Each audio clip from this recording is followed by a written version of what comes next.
राजवीर जी हरियाणा से। अगर राधा राधा। महाराज जी आपके चरणों में कोटि कोटि प्रणाम। महाराज जी मैं जब भी नाम जप करता हूँ तो गलतियां मेरे सामने बार बार आती हैं। क्योंकि वो डिलीट हो रहे हैं, वो नष्ट हो रहे हैं। उन पर आसक्त मत होना, दोबारा वो पुनरावृत्ति मत करना, वो निकल रहे हैं। ये सबके लिए सिद्धांत है। जब हम भजन करेंगे, जैसे देखो यहाँ बैठे हो तो कूड़ा तो नहीं दिखाई दे रहा, अभी हटो, झाड़ो और सोहनी लगाओ, फिर देखो कूड़ा। सोहनी लगाने के बाद आपको साफ नजर आएगा, फिर पोछा लगाओ तो फिर गंदा नजर आएगा ना, जब पोछा ऐसे करोगे। ऐसे ही अभी सब कूड़ा जमा हो रहा है अंदर, भजन नहीं कर रहे ना, तो ये सब कूड़ा जमा हो रहा है। हर समय गंदी बातों का चिंतन, रुपये का चिंतन, पद का चिंतन, राग द्वेष का चिंतन, ये सब। और जब हम नाम जप करते हैं, अब वो गंदगी निकलेगी, क्योंकि निर्मल मन होने पर भगवत साक्षात्कार होता है। निर्मल जन मन सो मोहि पावा, मोहि कपट छल छिद्र न भावा।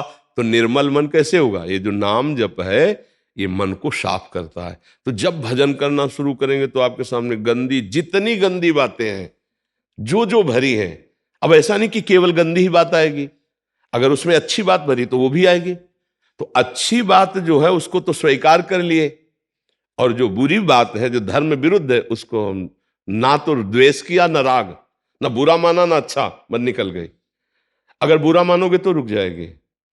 जैसे कोई आदमी जा रहा है, उसको छेड़ दो, द्वेष पूर्वक छेड़ दो तो रुक जाएगा, झगड़ा शुरू हो जाएगा। और प्रेम पूर्वक छेड़ दो तो वो रुक जाएगा। वो जो वृत्ति आई उससे न राग न द्वेष, वो निकल रही, राधा राधा राधा राधा राधा, वो निकल गई। ये क्यों आ रही, ये क्यों ऐसा है, अरे ऐसा क्यों, वो रुक जाएगी, उसकी सत्ता हो गई। जबकि उसकी सत्ता नहीं थी, आपने सत्ता दे दी। राग या द्वेष पूर्वक चिंतन, राग माने उसका सुख भोगते हुए उसमें डूब जाना। जैसे कोई बात आई तो बात में सीन भी होती है। मन जो है बहुत प्रवीण नायक है, ये ऐसे नहीं किसी को मुक्त होने देता। अब आप भजन में बैठे हो, आपको पूर्व 10 साल पहले की सीन लाएगा। उस समय तुमको देखो ये खवाया था, कितना स्वाद मिला था, फिर खाया जाए ना।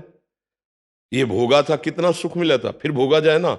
अब वो माला तो गौड़ हो गई, उसमें तन्मय होगा। अब प्रवीण साधक है तो जलने लगा कि यार ऐसा क्यों आता है, और अगर विषयी साधक है तो उसी में फिसल जाएगा। दोनों गलत है इस समय। केवल दृष्टा भाव से नहीं, एक गलती हो गई थी उसको पुनरावृत्ति नहीं करते, नहीं मुझे चाहिए, अंदर से डांट रहा, नहीं राधा राधा राधा, वो निकल गए। क्यों आ गया? वो है उसमें, स्टॉक में रखा है। बहुत सुखद है तो रोक लिया, दुखद है करके उस पर द्वेष किया तो रोक लिया। न राग न द्वेष, उदासीन, नाम जप कर रहे और निकल रहा है, पूरा हृदय निर्मल हो जाता है। साधक अगर सत्संगी नहीं है तो वो आगे भजन नहीं कर पाता, क्योंकि उसको लगता है भजन ना करने पर तो बड़ा अच्छा रहता है, भजन करने पर बहुत गंदी गंदी बातें आती हैं। और भजन बढ़ाओगे तो भगवान पर गंदी बातें फेंकने लगेगा, बड़े बड़े महापुरुषों पर गंदी बातें आरोप करने लगेगा मन। बस चुपचाप रहना, वो बेईमान फंसाना चाहता है आपको, हर स्थिति में आपको गिराना चाहता।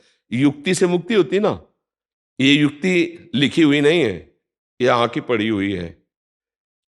हम कई बार कहा है कि अपने लोग मन की पीएचडी किए हैं, बचपन से इसी को पढ़ते रहे, मन को। अच्छा अब ये वृत्ति, अब ये ऐसी वृत्ति, ये ऐसी वृत्ति, तब वो समझ में आती है। तो अब ये जैसे आप उससे अब वो दूसरी तरह से बहे, उनको क्या मिला भजन से? वो किसी महापुरुष पर, कहीं ना कहीं कहो प्रभु पर है भी कि नहीं है, हमारी बात सुनते, अविश्वास पैदा कर दे, संशय पैदा, कुछ नहीं सुनना, पागल आदमी है। जैसे आदमी को बंधन प्राप्त होने वाला हो तो फिर वो बावरा बन जाता है, कैसे छूटूं, अभी तक तुम्हें बंधन में रखा, अब तुम उसे बंधन में, मन को अधीन करना है ना, अब वो पागलपन पैदा करेगा। इसलिए बहुत शांत, बहुत शांत, बहुत सावधान। सही सलाह, पहले निर्णय करो कि गलत है या सही। कैसे? शास्त्र, शास्त्र सम्मत, गुरु सम्मत। अगर वो सलाह दे रहा है तो धन्यवाद, उसकी बात मान लेते हैं। अगर गलत दे रहा है तो फिर नहीं।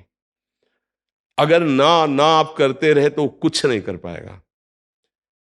अगर अंदर से आपके अंदर सुखद भाव आ गया तो मुंह से ना बोलोगे, वो क्रिया हो जाएगी, वो आपको घसीट के रौंद देगा। समझ रहे?